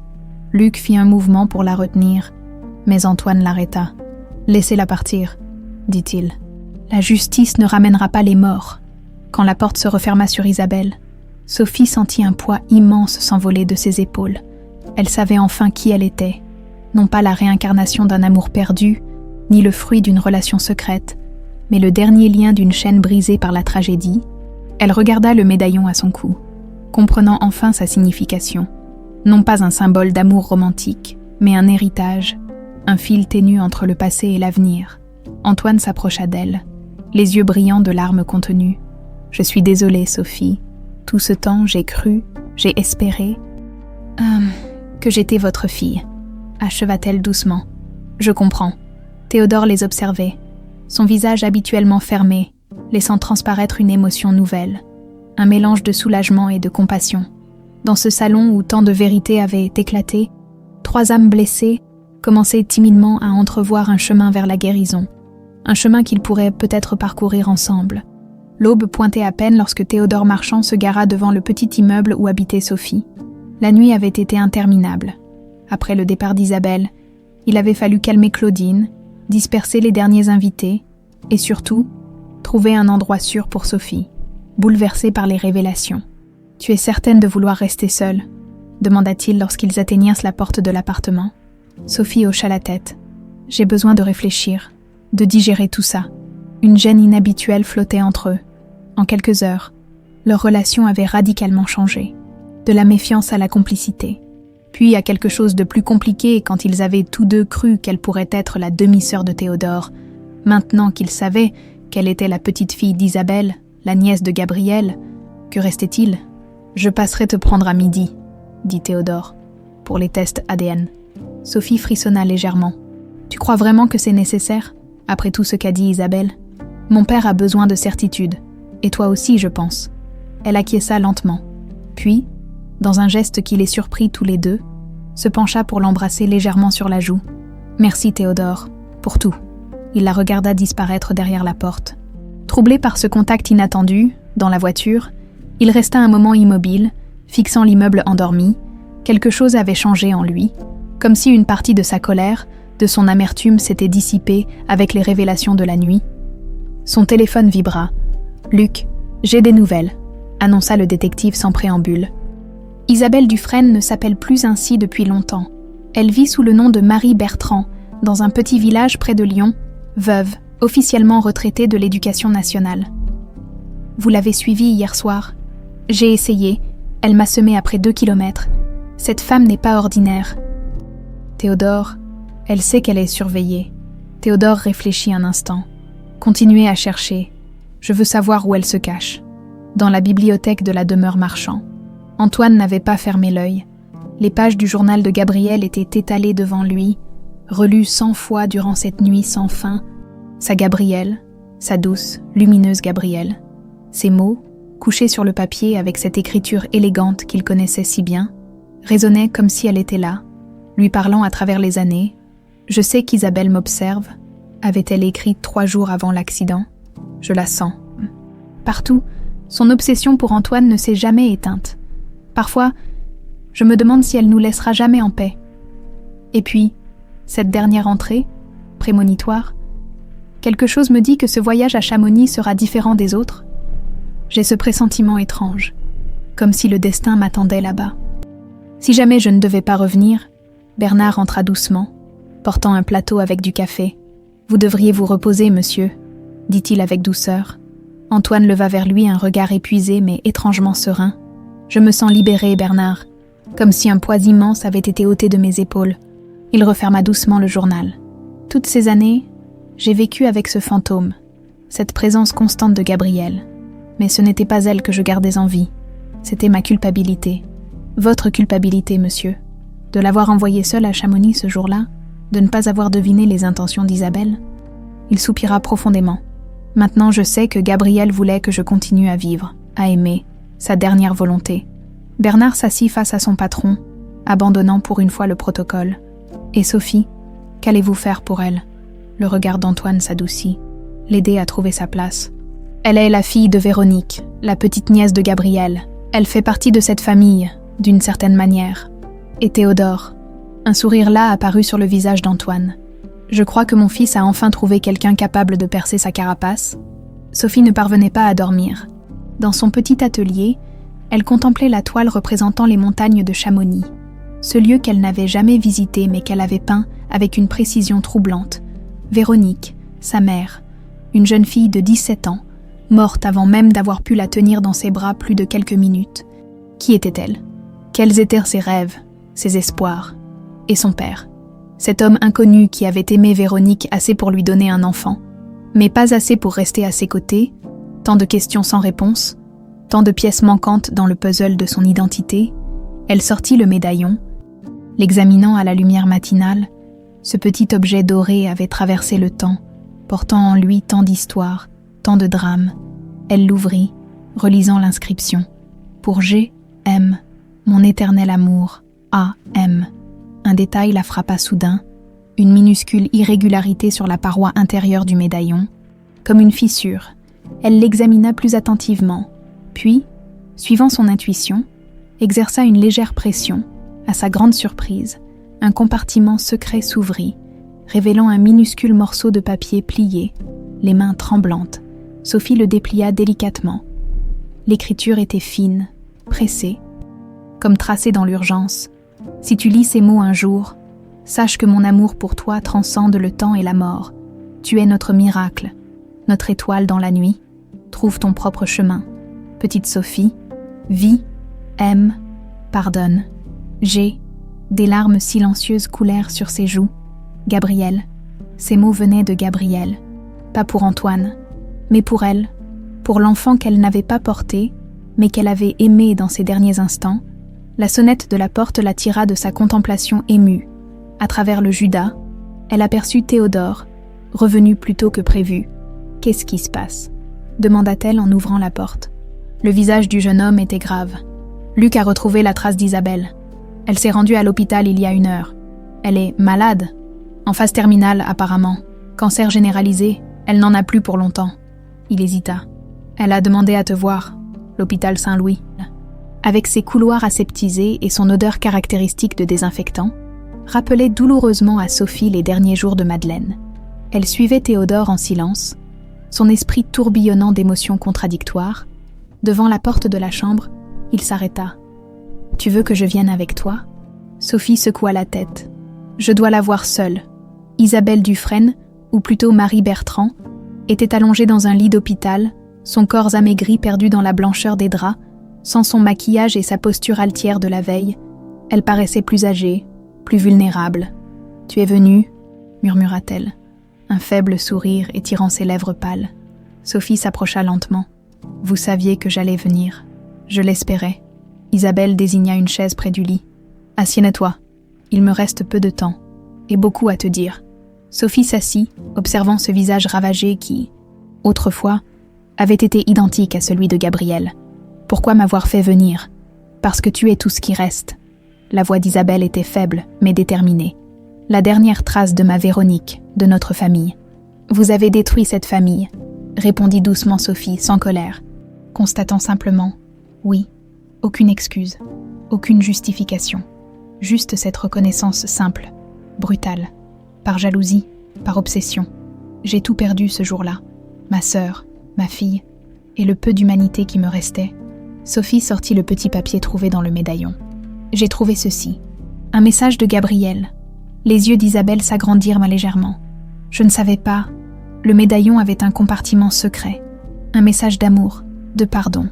Une larme solitaire roula sur la joue creusée d'Isabelle.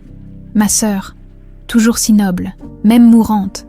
Elle tendit une main tremblante vers la table de nuit, sortant une enveloppe jaunie. J'ai quelque chose pour toi aussi. Des photos de ta mère, les seules qui restent. Sophie prit l'enveloppe, l'ouvrant avec précaution. Des photographies d'une adolescente souriante aux cheveux châtains, tantôt sur une plage, tantôt dans un jardin, ou encore assise au piano. Véronique, sa mère. Elle était musicienne, expliqua Isabelle. Talentueuse. Elle rêvait de devenir pianiste professionnelle. Sophie caressa du doigt le visage figé sur le papier glacé. Et mon père, qui était-il ?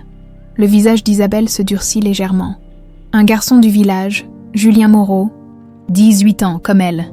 Quand il a appris sa grossesse, il a disparu. Un lâche. Sophie tressaillit. Moreau, comme Claudine. Son neveu. Un rire amer secoua la poitrine frêle d'Isabelle. Quelle ironie, n'est-ce pas, Claudine, si loyale envers les marchands, dont le neveu a mis ma fille enceinte avant de l'abandonner. Le monde de Sophie vacilla légèrement. Encore une connexion inattendue. Un autre fil invisible reliant les personnages de cette tragédie. Où est-il maintenant ? Mort ? La réponse tomba. Sèche. Accident de moto ? Quelques années après, il n'a jamais su que tu avais survécu. Personne ne le savait. Sauf moi et Madeleine. Sophie ferma les yeux un instant, assimilant cette nouvelle pièce du puzzle. Quand elle les rouvrit, elle vit qu'Isabelle l'observait intensément. « Es-tu heureuse, Sophie ?»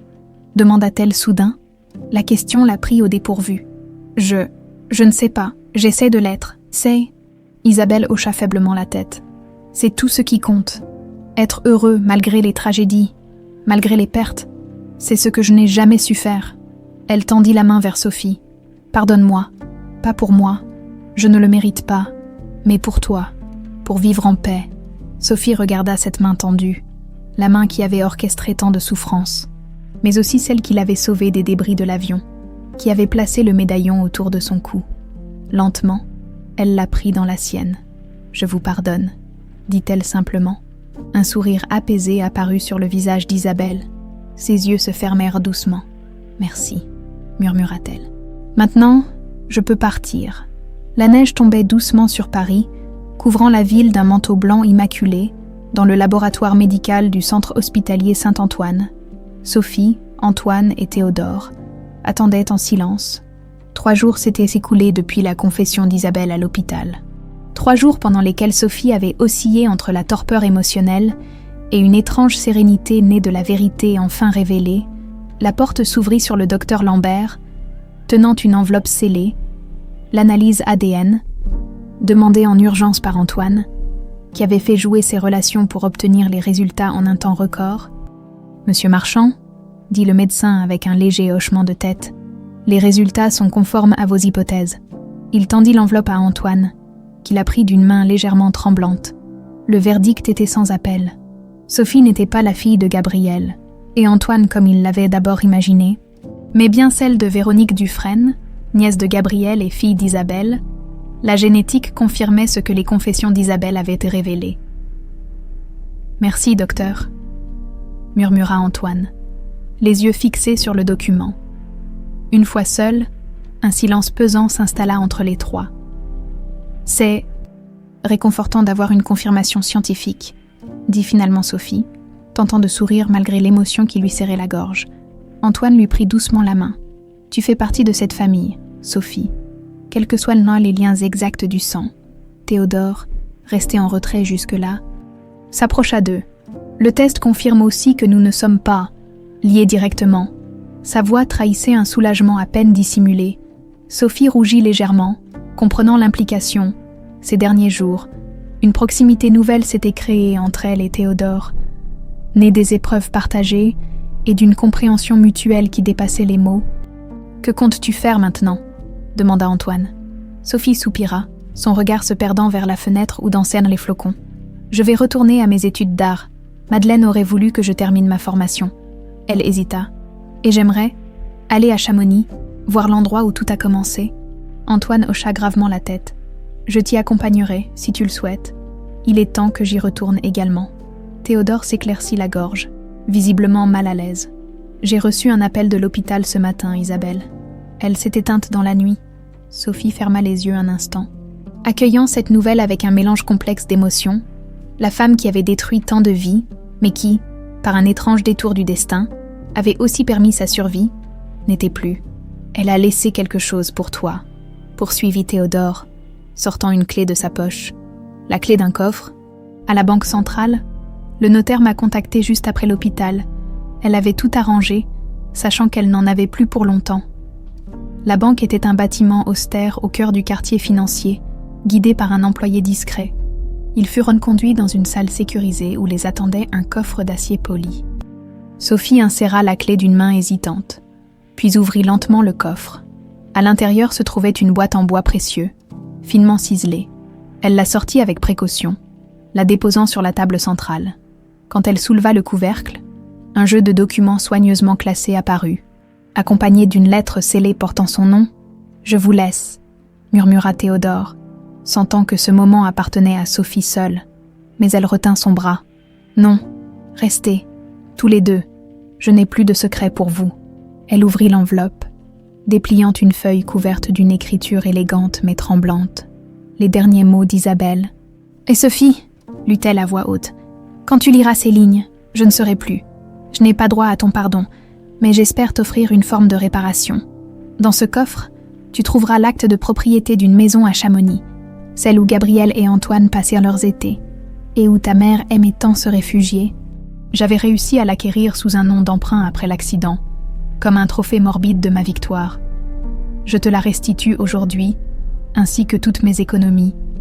Ce n'est qu'une goutte d'eau face à l'océan de souffrance que j'ai causé. Mais c'est tout ce que je possède. Tu y trouveras aussi un carnet, le journal intime de ta mère. Véronique, elle y parle de ses rêves, de ses espoirs et du père de son enfant. Ce carnet est ton héritage véritable. Puisse-t-il t'aider à comprendre d'où tu viens et peut-être à savoir où tu vas. Adieu, ma petite fille. Isabelle. Des larmes silencieuses coulaient sur les joues de Sophie tandis qu'elle refermait la lettre. Antoine posa une main réconfortante sur son épaule. « La maison de Chamonix », murmura-t-il, la voix chargée d'émotion. Je pensais qu'elle avait été détruite dans une avalanche, des années après l'accident. Sophie sortit délicatement un petit carnet à la couverture usée, le journal de Véronique. Elle l'ouvrit avec révérence, découvrant l'écriture juvénile de sa mère, ornée de petits dessins et de phrases soulignées. Sa mère, ces mots écrits par une jeune fille de 17 ans, qui ne se doutait pas du destin tragique qui l'attendait. Elle aimait la musique, dit Sophie doucement, feuilletant les pages. Elle parle de concerts, de compositeurs. Soudain, une photo glissa du carnet. Un jeune couple, souriant à l'objectif, Véronique, radieuse dans une robe d'été, et un jeune homme aux cheveux bruns, au sourire timide. « Julien » souffla Sophie. « Mon père ». Elle retourna la photo. Une inscription y était griffonnée. « Avec Julien à Chamonix, été, je porte ton enfant, mais n'ose te le dire. Je t'aime. » Un sanglot étouffé s'échappa de sa gorge. Il ne l'a jamais abandonnée. Il ne savait pas. Elle n'avait pas encore eu le courage de lui dire. Antoine examinait les documents légaux avec attention. Tout semble en règle. La maison t'appartient légalement, Sophie, ainsi qu'un compte en banque assez conséquent. Théodore, qui était resté silencieux jusque-là, s'avança. Tu n'auras plus besoin de travailler comme serveuse pour financer tes études. Sophie ferma doucement le journal de sa mère, serrant la photo contre son cœur. Cet argent, il vient de la souffrance. Je ne sais pas si je peux l'accepter. Tu peux en faire quelque chose de bien, suggéra Antoine. Quelque chose qui honorerait la mémoire de Gabriel, de Véronique. Un éclair de compréhension traversa le regard de Sophie. Une fondation pour les arts. Antoine sourit, touché par cette idée qui aurait tant plu à sa défunte épouse.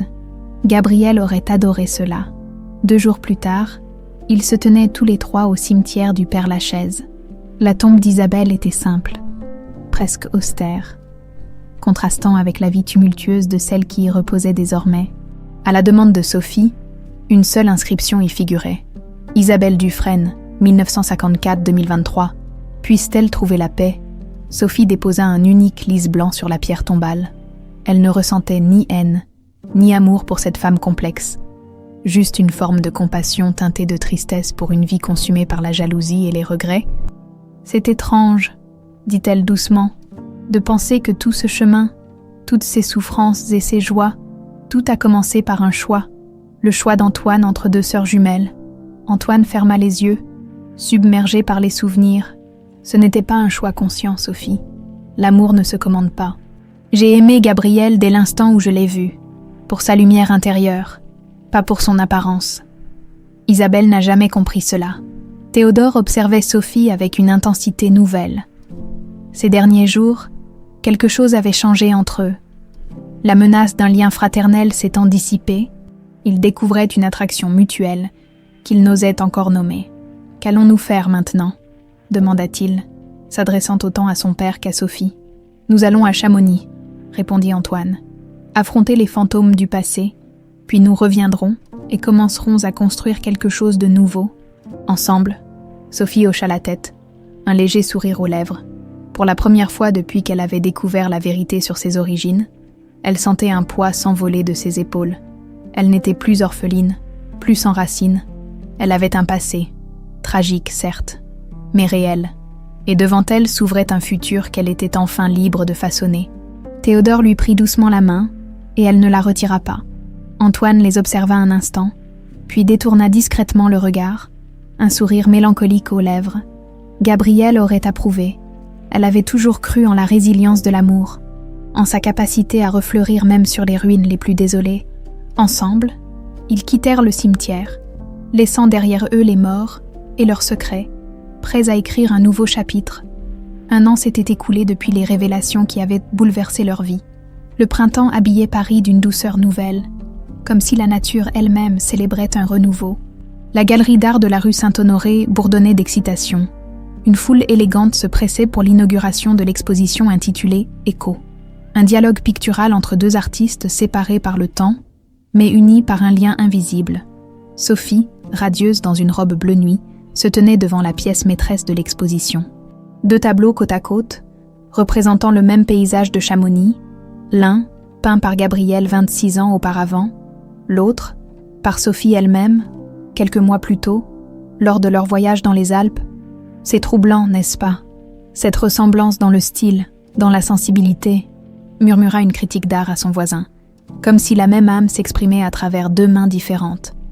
Sophie sourit discrètement, si seulement il savait, mais l'histoire complète, avec ses tragédies et ses mystères, restait le secret de la famille. Pour le monde extérieur, Sophie Dufour était simplement une jeune artiste prometteuse. Inspirée par l'œuvre redécouverte de Gabriel Marchand, nerveuse, la voix de Théodore la tira de ses pensées. Il s'approcha, élégant dans son costume sombre, lui tendant une coupe de champagne. « Un peu, » admit-elle, « mais heureuse aussi. C'est comme si je leur rendais hommage, à toutes les 2. » Théodore hocha la tête, comprenant parfaitement à qui elle faisait référence. Elle serait fière de toi, Gabriel, pour ton talent, Véronique pour ta force. Leur relation avait évolué lentement, prudemment, au cours de l'année écoulée.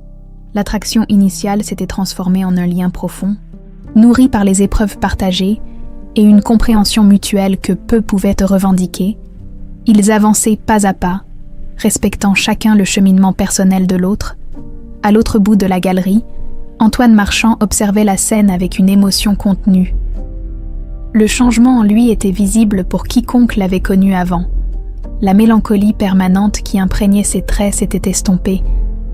Remplacée par une sérénité nouvelle, « C'est un succès remarquable, Antoine », commenta Bernard, fidèle comme toujours à ses côtés.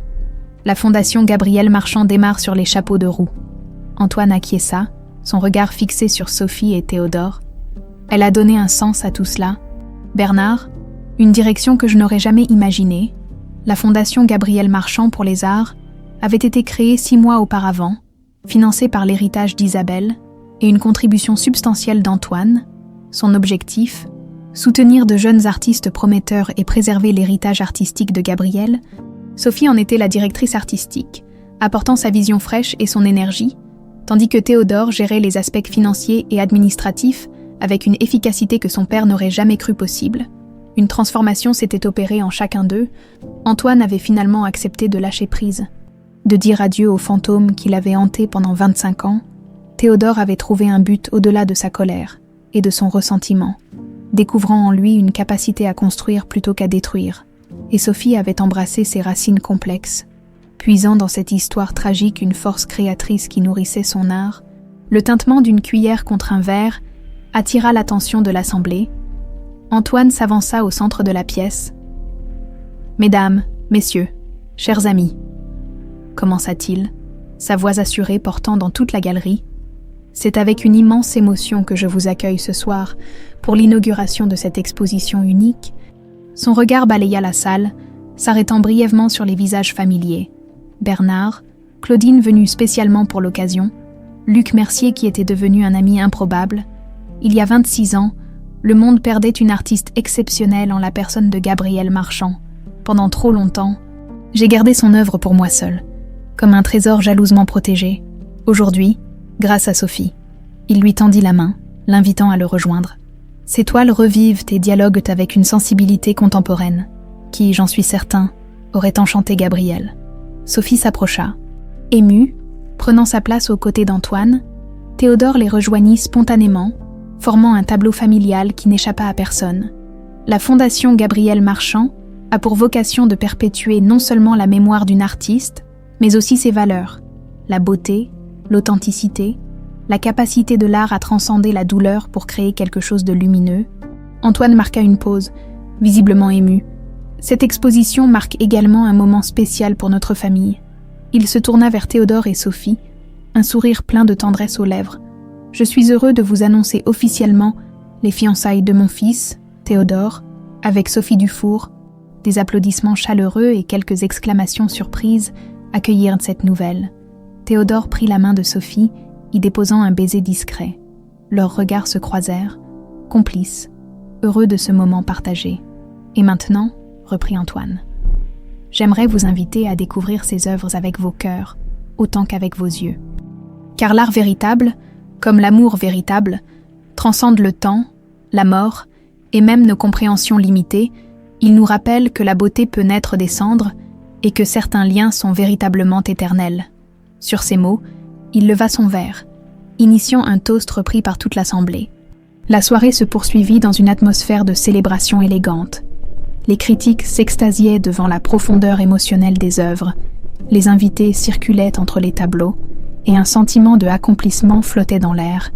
Plus tard, alors que la foule commençait à s'éclaircir, Sophie s'éclipsa discrètement vers une petite salle adjacente, réservée aux intimes. Là, un tableau unique était exposé. Une œuvre commune, peinte à 4 mains par Sophie et Antoine lors de leur séjour à Chamonix. Elle représentait le lieu exact de l'accident d'avion, mais transformée, apaisée, là où la tragédie avait frappé. Fleurissent maintenant des champs de gentiane bleue, et au premier plan, presque imperceptible si l'on ne savait pas où regarder, une silhouette féminine diaphane semblait veiller sur le paysage. « Tu es là !» murmura Théodore en entrant dans la pièce. « Je te cherchais ?» Sophie sourit doucement. « Je voulais un moment seul avec elle. » Elle désigna la silhouette éthérée du tableau. Théodore s'approcha, enlaçant sa taille avec tendresse. « Tu crois qu'elle nous voit, qu'elle sait ?»« Je le sens, » répondit simplement Sophie. « Quand je peins, parfois, c'est comme si je n'étais pas seule.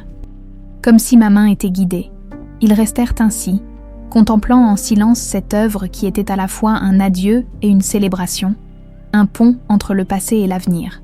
Antoine les rejoignit quelques minutes plus tard, portant un petit coffret en bois. « Je voulais vous offrir ceci, » dit-il en l'ouvrant. « À l'intérieur, sur un coussin de velours, reposait le médaillon doré que Sophie avait porté pendant 25 ans. Il appartient à cette famille depuis 3 générations maintenant. Il est temps qu'il continue son voyage. Sophie le prit délicatement, émue par ce geste chargé de symbolisme. Le médaillon avait été son seul lien avec le passé pendant si longtemps. Maintenant, il devenait un lien vers l'avenir. « J'ai fait ajouter quelque chose », ajouta Antoine. Sophie ouvrit le compartiment secret, découvrant qu'à côté du message de Gabriel, un nouveau petit parchemin avait été ajouté.